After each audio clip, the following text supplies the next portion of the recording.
Hello, ladies and gentlemen. Welcome back to a new episode of Mwambao Broadcasters. And as you all know, Mwambao Broadcasters is your number one online streaming media platform and the home to your true informations. And today in studio, we are privileged to have one of the most outspoken youth. He's an aspiring politician. He shares truthful informations. And ladies and gentlemen, help me welcome Mr. Tony Oyaya. Oh, thank you so much, Brian Adams. It's a pleasure joining Mwambao Media Company. So, Tony Oyaya, how have you been? How is life? I can say I've been doing a blast, and we thank God. For the sake of our introduction, Tony, I'd like you to introduce yourself once again. Tell us, who is Tony Oyaya? Tony Oyaya is a young leader who is aspiring and who has a lot of development interest for this beautiful country.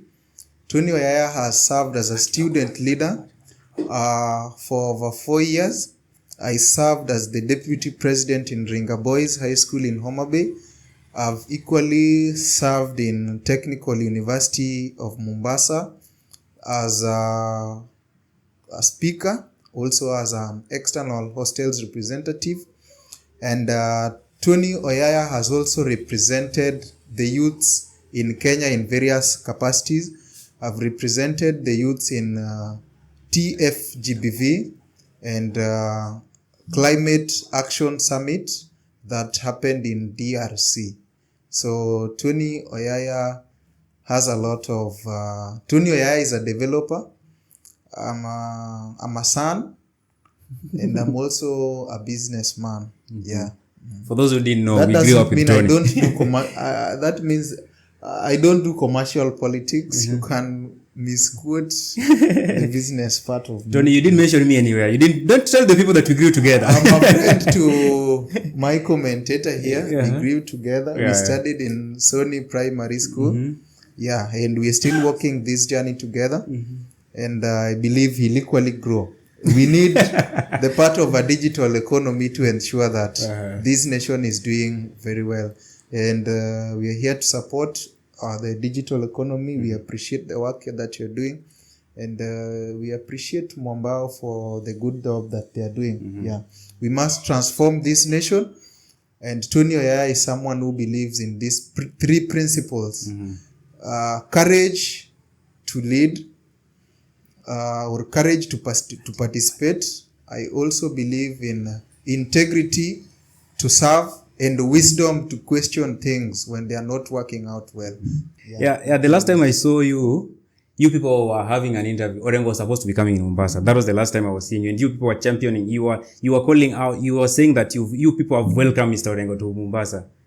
Yeah, exactly. We do believe in the contemporary world, everyone deserves a spot to participate. So that's why you people gave Orengo a chance, because we believe that everyone... So, nice thing. When you say that you believe that everyone has a spot to participate. So don't you believe that when the government is hindering the voice of the Kenyans, do you think it's a right thing or it's a wrong thing? Sometimes it takes a lot of wisdom to question the conduct of those in power. So that is what we opted to do. Exactly. So, Mr. Tony, thank you for coming today. And as we start, kindly tell us, when did you start your political journey? I started my political journey back in 2016. So, what made you join politics?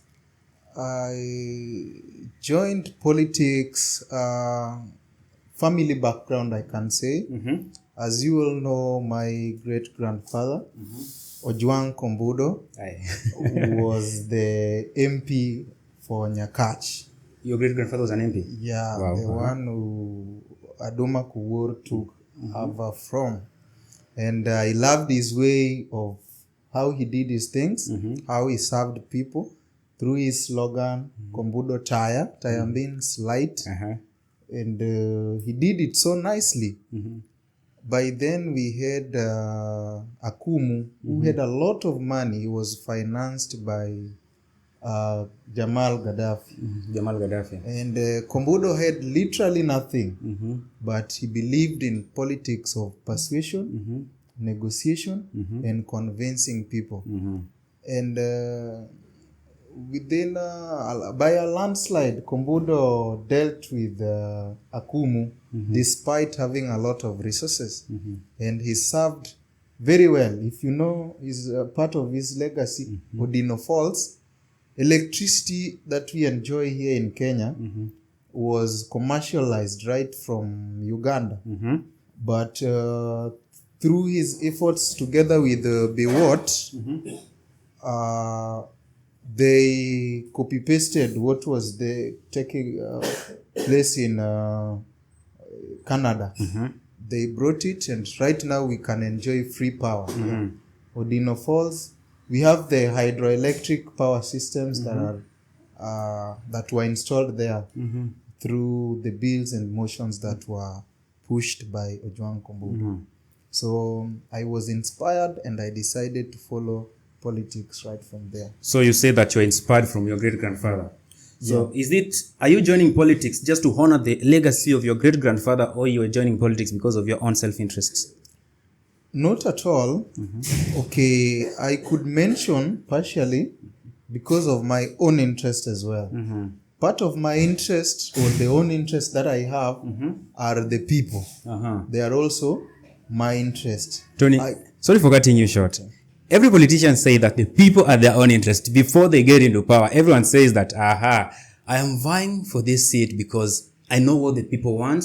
I have been with the people, and I am part of the people. So how sure are you that you're not vying for your own self-interest? You're not an aspiring politician because of your own self-interests? I believe directly I've been part of the people who have been marginalized. We've been kept out of power, and of course, you know, especially here in Kenya, those who are in power, they have that full courage to distribute and share resources, and we've not been in a position of getting these resources that are being decentralized. So I believe if it's the only way I can give or empower our own people, me being part of them, because we've suffered out of this failed system, is by being in power, so that we can lobby and amass resources that can solve our day-to-day problems that most of our society members are going through. Very nice. You say you want to solve the problems that people are going through. But we see that when politicians get to power, their self-interest is what counts first, Mr. Tony. You all know that. We've seen from the times of Jomo Kenyatta to now the time of Mr. William Samoei Ruto. Things are the change. Things are same. Things don't really change. How accurate are you? How sure are you that when you get to power, like when you hold this power and swear an oath that I am the leader of these people and these people, that your own self-interest won't count first? How can you convince people that were to vote for you? I have not served in very big positions to talk about track record. So what I can say is that I'm driven by the principles that we have in the society. My good long-time author, right from Athens, Plato, talked about integrity. And integrity is part of me. Yes. So I do believe that a leader who is positioned with adequate integrity can serve the interest of the people well. So your core value is integrity. Yeah. So principality. Your wisdom, integrity, and the courage. You have wisdom. I have you wisdom. have integrity. So when you say you have wisdom, you are able to know what the people want. Yeah, I'm driven by the three principles. Yes, when we say you have integrity, it means that you can't compromise your own interest over the people's interest. Over the people's, you can't compromise your own interest over the people's interests. What I can say, my good friend Brian, is that when you talk about interests, it's a compound word. And our constitution is complex in a way that we have a constitution. This constitution talks about government. Government means the people. By framing it with the term people, I am part of and parcel of the people. So I'm getting into this position to serve the people. Me being inside there. You being inside Exactly. there. You don't want to serve from outside there. You can never serve. You can never serve from outside there. Yeah. But when you get there, you become the system. And the system is the same. The cycle continues. Hold on, my brother. What I can say is that that doesn't compromise the term leadership. Because a leader, various people define leadership in different models. I have my good friend, Honorable Joab Tumbo, who defines leadership specifically as a tool for create. A leader is someone who should be able to create and mold other leaders. So I'm not going to compromise the term leadership, because we can serve even when we are from outside. Yeah. But you cannot empower when you are out of the government. So you have to be inside the government Exactly. to empower. Tony, there's a phrase that says that youths are the future leaders of tomorrow, and youths drive change. Do you really believe that youths are ready to drive this change, this narrative? Because in Kenya right now, there's a narrative that goes by saying that, we are there, we want new leaders, and the youth should take in the new positions. Do you really believe that the youths are ready to lead? It is in order for me to say that the youths can be part of transforming the nation, but it doesn't necessarily mean that it's only the youth who can transform the nation. But the Kenyan government system has classified the youths as vulnerable people in the society. However, my own model and understanding makes me believe that if youths are empowered, then we can have a very, very colorful system. We can have a very, very colorful economy. We can have a fast developing nation. But if we leave behind these youths and empower those who are already positioned, or those who are our elderly people, then we cannot realize change fast. We both need each other, because the elderly have got that, basically the experience, the right experience.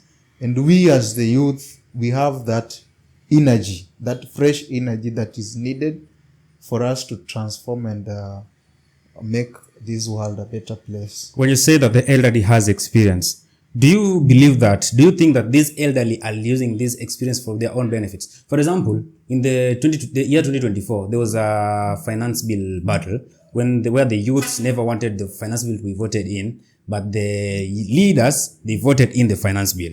Don't you think that when you say that we need each other and these people have the experience, don't you think they'll compromise their loyalty over experience? That's where the problem comes in, because our elderly people have become so corrupt and they've lost the sense of integrity. So that is what if we can, that is the gap that we have as a nation. And we as the youths who are civilized can come in and fulfill that gap. Even from outside. If you take a look at that incident or scenario that occurred last year, but one, I could say that the youth did a very good job. They questioned the government's take with a lot of courage. Yes, they did question. It's true they did question their government with a lot of courage. But you see that whatever happened afterwards was not what we expected. For example, we never knew that these people could betray. You know, the youths used to say that we've been betrayed that by those people who used to lead. Despite saying that we are tribeless, we are leaderless, and we are speaking the same voice. But after that, after all that thing was over, now the youth's voices were now divided. What can the youths do to ensure that they speak the same voice? I can say one, youths, we as the youth, we can unite. Then we have a sense of purpose. I believe that point, that incident was a revelation of the ongoing corruption that was undefended. It was defended, I could say. And the youth revealed the corruption that was going in between our corrupt system. And so what they lacked was a sense of purpose. After cleansing these darts and chaffs in government, what next? What do we have to impose? So if we as the Kenyan youth, we can clearly outline our goals and objectives, then we develop a sense of purpose, we can transform this nation. That is what I believe. Do you actually believe that the elderly politicians are using the youths and they're manipulating? Let's use the word manipulative. The elderly politicians are manipulating the youths to make the youth think that the elderly politicians are with them, but the real intentions of these elderly politicians are only to get votes from these young people. Exactly. I do believe in what you're saying, and it's a proven fact. There is this phrase that was there, if I can quote it, punda imechoka. That was very clear out of the frustration that our MPs who in the Kenyan parliament, most of those dockets are filled in by people who are old. But these people, they have kept the resources within. There is a lot of micromanagement in the country. That is what I can say. And there is no cash flow in the economy. So the common mwananchi is going through a lot. So it's my belief that we as the youths, if we come together, develop a sense of purpose, right from electing these people, we electing the right people. Because I do believe that yes, we as youths, we are part and parcel of the government. We do participate very actively during elections. The politics in this country is a bit manipulative. We must get rid of a tokenism mindset and a tokenism, the politics of tokens. We must ensure that we've voted in the right leaders who have a similar sense of purpose, who clearly aligned with the goals that we have set for them. That's the only way we are going to get a better country. Just like if you have a dog in your house, you feed this dog with a bone. And after doing away with the meat, if you come again tomorrow with this bone, the dog will still take the bone again. You will not question where the meat has gone to. So what we have to do as the common mwananchi, we must first agree, and we must first I believe it's like we are in the third phase of liberation. That is economic liberation. When you talk about unemployment, then, and we also talked about financial crisis, then we must ensure that we have gotten rid of this tokenism, because we shall be actively engaged during that political season. But after that, what next? We have no jobs, we have no roads, we have no industries, the economy is collapsing. in this country, we must cleanse the messes that are there. Youths must not only be involved in participatory processes like elections, but they should also be part of policy formulation, and they should also be part of table making. Yeah, they should have their interest curtailed. So, Tony, we constantly blame the older politician of corruption. So, what evidence do we have that when these young people get elected, these people get to power, we won't have an established corrupt system? I believe that we must embrace change. Change comes, just as I finished, I mentioned economic liberation. Liberation means you must starve yourself out of something for you to have change. We must refuse this politics of handouts. We must embrace transformative politics where we only buy vision, we only buy those who are willing to align with the interest that we're having for us to have a better nation. So it will take us a lot, because we as the young people, there is something called a trend, or if I can say, let me just use the term trend or algorithm. I believe you are learned, Of course.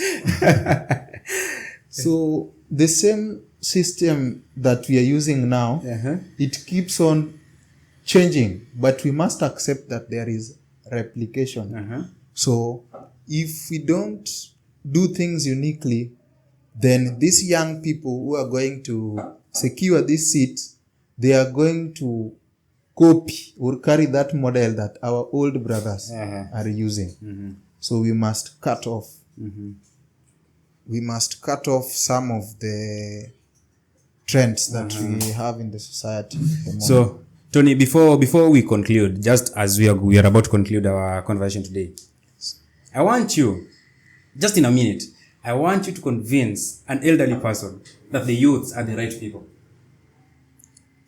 As a young person that has served in the student council, as a young person who is aspiring, but they'll be going for the senator of Homa Bay County 2032. I want to urge our elderly people or the elites in the society who are currently in service, or those who would aspire to secure these political seats, that they should embrace norms and principles that can make the young people to admire or to go by their footsteps.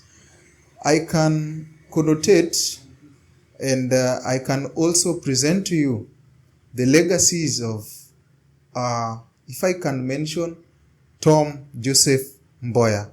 Tom Joseph Mboya never believed in the politics of handouts, but he believed in politics of educating the young people. He believed that education was an equalizer, and he came up with an airlift program that over time we as a nation we've really enjoyed. And his legacies are still up to date through the airlift program. And most of the kingpins that we are seeing now, they benefited from this airlift program. That even includes the current party leader, Oburu, the brother to Jaramogi Oginga Odinga. He was a beneficiary of the airlift program. That is why Jaramogi Odinga. He is the brother to Oginga. Yeah. Yes. That is why he is where he is now. So as the young people, I believe if you vote in the right candidates, like the boy in front of you now, then we can have this nation changed, because we bring a fresh energy with a lot of consciousness, principality that can transform and ensure that this nation is corrected as far as the political messes and the economic messes have transited. Yeah. Tony, in your own words, how will you describe political sanity? Political sanity? In my own way, I can say political sanity goes hand in hand with okay, in Kenya we have a system there is that patronage that people have not gone against, where it's there is some classes of it's a politics of class, where we have